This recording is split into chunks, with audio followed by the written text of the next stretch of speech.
اللہ رب العزت کی شان، اللہ رب العزت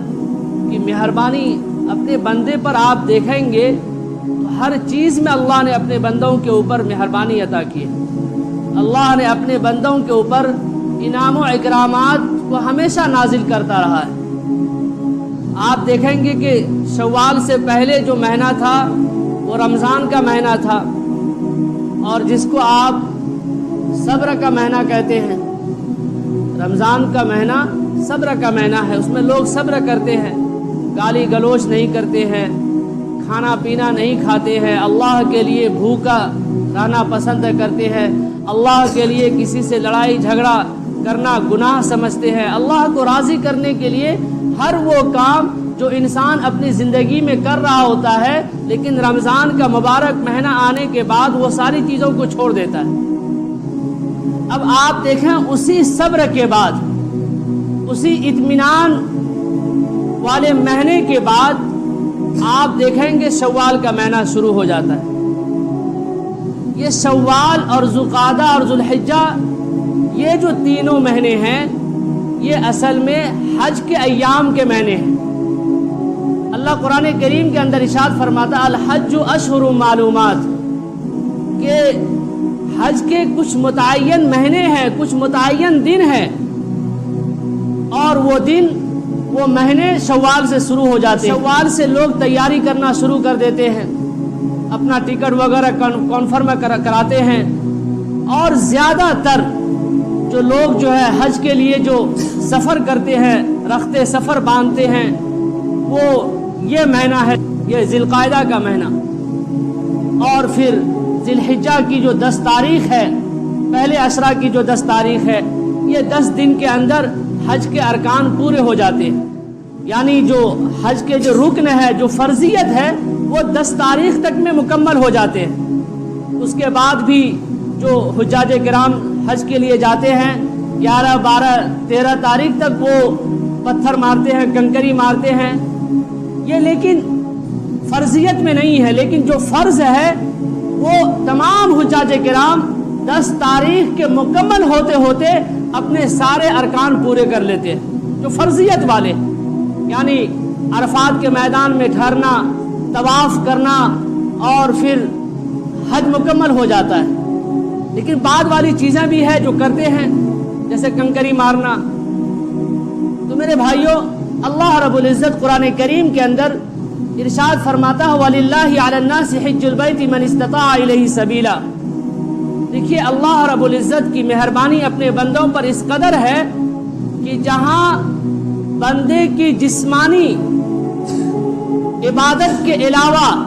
مالی عبادت بھی شامل ہے، تو وہاں اللہ نے کنڈیشن لگا دیا۔ جیسے آپ دیکھیں گے اسلام کے جو 5 ارکان ہیں، اس ارکان میں سے جو 3 جو ہے، آپ ایک کلمہ پڑھ لیے، آپ کے اختیار میں ہے، اللہ آپ کو توفیق دے، آپ نے کلمہ پڑھ لیا، مسلمان ہو گئے۔ اب جو آپ کے اوپر جو چیزیں عائد ہوتی ہے، جیسے آپ کو نماز پڑھنا ہے، ہر حال میں نماز پڑھنی ہے، آپ چاہے بیمار ہیں، آپ ہوش میں ہیں، آپ دماغ رکھتے ہیں، آپ سوچ سمجھ کی صلاحیت رکھتے ہیں، تو آپ کو نماز پڑھنی ہے۔ نماز معاف نہیں ہے چاہے آپ بستر پر لیٹے لیٹے نماز پڑھیں۔ اسی طریقے سے رمضان کے مبارک مہینے آتے ہیں، اور یہ روزے آپ کے اوپر فرض ہے۔ اگر آپ کو کوئی بیماری نہیں ہے، آپ مرنے کے لائق نہیں ہے، آپ کو اللہ نے صحت عطا کیا، آپ کو تندرستی اللہ نے عطا کیا، تو آپ کے اوپر روزہ رکھنا فرض ہے۔ لیکن اسی میں آپ دیکھیں گے حج جو اسلام کا 4تھا رکن ہے، اللہ رب العزت نے اس کے لیے کنڈیشن تیار کر رکھا ہے کہ وَلِلَّهِ عَلَى النَّاسِ حِجُّ الْبَيْتِ مَنِ اسْتَطَاعَ إِلَيْهِ سَبِيلًا۔ حج وہ لوگوں کے اوپر، ان لوگوں کے اوپر فرض ہے جو اس کی استطاعت رکھتے ہوں، اس کی طاقت رکھتے ہوں۔ فقہاء نے 3 کنڈیشن بیان کیا کہ دیکھیں آپ کے پاس اتنا مال و دولت ہو کہ آپ حج کے لیے جائیں اور حج سے واپس آ سکے، اور جتنے دن آپ وہاں رکیں، آپ قیام کریں، ٹھہریں، اتنے دن آپ کے کھانے پینے کے لیے آپ کے پاس پیسے موجود ہوں۔ آپ کے پاس وہ ذرائع موجود ہوں، کھانے پینے کی چیزیں موجود ہو۔ تیسرا مسئلہ کہ آپ کے گھر والے بھی بھوکے نہ رہیں۔ ایسا نہیں ہے کہ آپ حج کرنے کے لیے گئے اور آپ کے گھر والے، آپ کے فیملی دوسرے کے سامنے ہاتھ پھیلا دیے، وہ کھانے کے لیے ترس رہے ہیں، پھر ایسے لوگوں پر حج فرضیت نہیں۔ حج کی فرضیت ایسے لوگوں پر عائد نہیں ہوتی ہے، مسلط نہیں ہوتی۔ لیکن اگر اتنا مال و دولت ہے، آپ اس کی استطاعت رکھتے ہیں، آپ کو اللہ نے اتنا مال و دولت عطا کیا ہے، تو آپ کے اوپر حج فرض ہے۔ حج آپ کے اوپر فرض ہے، اور جب آپ کے اوپر حج فرض ہو گئی تو آپ کو چاہیے کہ جتنا جلد سے جلد ہو حج کی فرضیت کو ادا کر لیجیے۔ پوری زندگی میں حج ایک مرتبہ اس انسان کے اوپر فرض ہے جس کو اللہ نے اتنے مال و دولت عطا کر رکھے، جس کو میں نے بیان کیا۔ اور اگر کوئی انسان ایک حج کے بعد دوسرا حج کرنا چاہے، تیسرا حج کرنا چاہے، تو یہ دوسرا حج اور تیسرا حج یہ نفل کا درجہ رکھتی ہے۔ لیکن پہلا جو حج ہے یہ آپ کے اوپر فرض ہے، یہ آپ کو کرنا پڑے گا۔ اگر آپ نہیں کریں گے، اصل میں لوگ سمجھتے ہیں کہ بھائی اتنا پیسہ لگتا ہے، اتنا مال و دولت لگتا ہے، بھائی ہم تو غریب ہو جائیں گے، ہمارے پیسے خرچ ہو جائیں گے، پھر ہماری ٹھاٹ باٹ والی زندگی ختم ہو جائے گی۔ یہ انسان کا بھول ہے، یہ انسان کی غلط سوچ ہے۔ اللہ قرآن کریم کے اندر ارشاد فرماتا ہے لِيَشْهَدُوا مَنَافِعَ لَهُمْ، ارے تم آ کر تو دیکھو اس کے جو منافع ہیں، اس کے جو بینیفٹ ہیں، آ کے دیکھو اپنی آنکھوں سے، اپنی آنکھوں سے آ کر دیکھو کہ اس کے کیا فائدے ہیں، اس کے اندر کیا بینیفٹ ہے، اس کے اندر اللہ نے کیا انعام و اکرامات تمہارے لیے تیار کر رکھے۔ اور آپ اپنی زندگی کے اندر آپ نے اگر غور کیا ہوگا، آپ نے مشاہدہ کیا ہوگا، دیکھا ہوگا، تو آج تک آپ نے کسی حاجی کو یا کسی ایسے انسان کو جس نے مال و دولت خرچ کر کے حج کیا ہو، وہ آنے کے بعد اس کی زندگی تنگ دستی والی زندگی ہو گئی ہو، یا وہ فقیری والی زندگی گزار رہا ہو، یا وہ محتاج ہو گیا ہو، یا اس کے مال و دولت ختم ہو گیا، ایسا آپ نے کبھی نہیں دیکھا ہوگا۔ یہاں تک کہ اللہ رب العزت جو لوگ حج کرتے ہیں، جو لوگ مکہ مکرمہ تشریف لے جاتے ہیں، جو لوگ عرفات کے میدان میں ٹھہرتے ہیں، جو لوگ مزدلفہ جاتے ہیں، جو لوگ مدینہ منورہ کا سفر کرتے ہیں، اللہ رب العزت اس کے مال و دولت میں اور بھی برکت عطا فرما دیتے ہیں۔ لِيَشْهَدُوا مَنَافِعَ لَهُمْ، اللہ فرماتا ہے خود آ کر کیوں نہیں دیکھتے کہ ہمارے پاس مال و دولت ہے، ہم اس قابل ہیں کہ حج کر سکتے ہیں، لیکن ہم مال و دولت کو جمع کرنے کے چکر میں، بینک کے بیلنس سے جمع کرنے کے چکر میں اس دنیا کو چھوڑ کر چلے جاتے ہیں، اور جو فرضیت ہمارے اوپر عائد ہوئی تھی ہم اس کو ادا نہیں کرتے۔ اللہ کے رسول صلی اللہ علیہ وسلم نے ارشاد فرمایا کہ جس انسان پر حج فرض ہو گیا اور اس نے حج ادا نہیں کیا اپنی زندگی میں، تو چاہے وہ یہودی ہو کر مرے، چاہے وہ نصرانی ہو کر مرے، اس سے مجھے کوئی فرق نہیں پڑتا،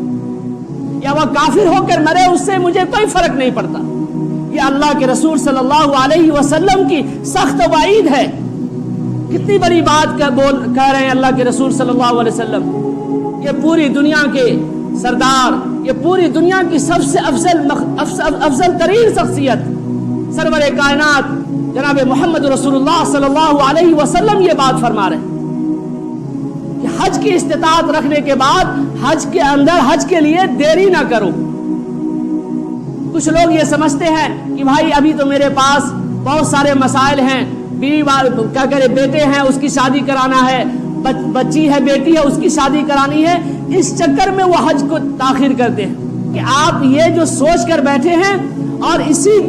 کچھ دنوں کے اندر آپ کی موت آ جائے، اس کی کیا گارنٹی ہے؟ اس لیے حج جس وقت فرض ہو جائے وہ انسان کوشش کرے کہ اسی وقت اس حج کی فرضیت کو ادا کر دے۔ اور اللہ رب العزت نے اس کے اندر ڈھیر سارے فوائد رکھے ہیں، ڈھیر سارے منافع رکھے ہیں، لیکن انسان اس منافع کو دیکھ نہیں پاتا، اس فائدے کو دیکھ نہیں پاتا، جس کی وجہ سے وہ سوچتا ہے کہ ہمارے پیسے، ہمارے مال و دولت خرچ ہو جائیں گے، ہم بھکاری ہو جائیں گے،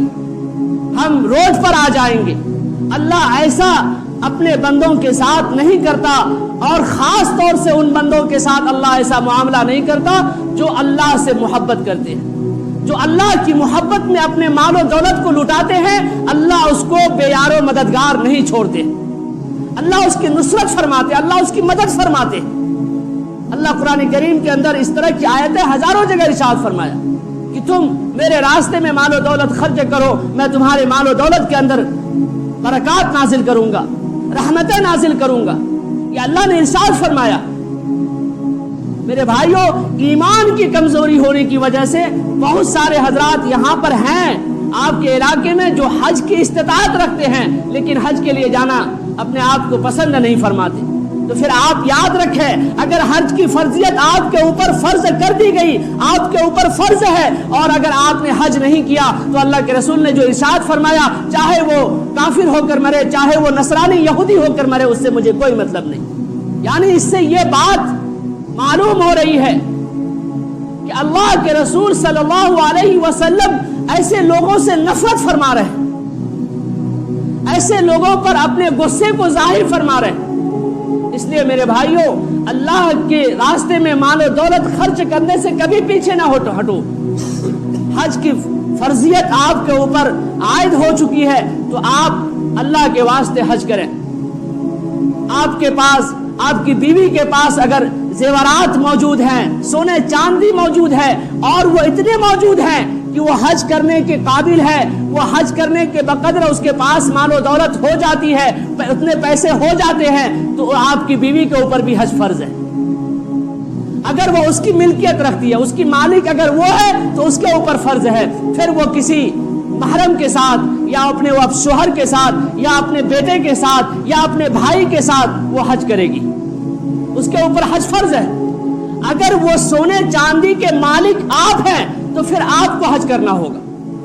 آپ نہیں کریں گے پھر اللہ کے رسول صلی اللہ علیہ وسلم نے جو ارشاد فرمایا، چاہے وہ نصرانی ہو کر مرے، چاہے وہ یہودی ہو کر مرے، اس سے مجھے کوئی فرق نہیں پڑتا۔ اس لیے اپنے اپنے گھروں میں جا کر جھانکیں ضرور، پیسے اور سونے چاندی کا ڈھیر لگانے سے کوئی فائدے نہیں، اللہ کے راستے میں خرچ کریں، حج کریں، اس کے بڑے انعام و اکرامات ہیں، اللہ ڈھیر سارے انعام و اکرامات سے آپ کو نوازے گا،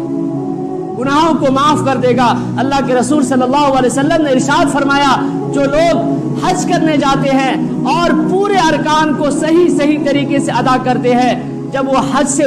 واپس آتے ہیں، جب اس کی واپسی ہوتی ہے گھر کے لیے، اپنے ملک کے لیے، وہ اس طرح سے ہو کر آتا ہے جیسے کہ اس کی ماں نے اس کو آج ہی جنا ہو، یعنی گناہوں سے پاک صاف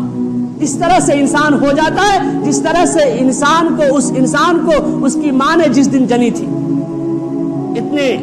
انعام و اکرامات ہونے کے باوجود اگر انسان نہیں جانا چاہتا ہو تو آپ کیا سمجھیں گے؟ یہ ایمان کی کمزوری تو ہے۔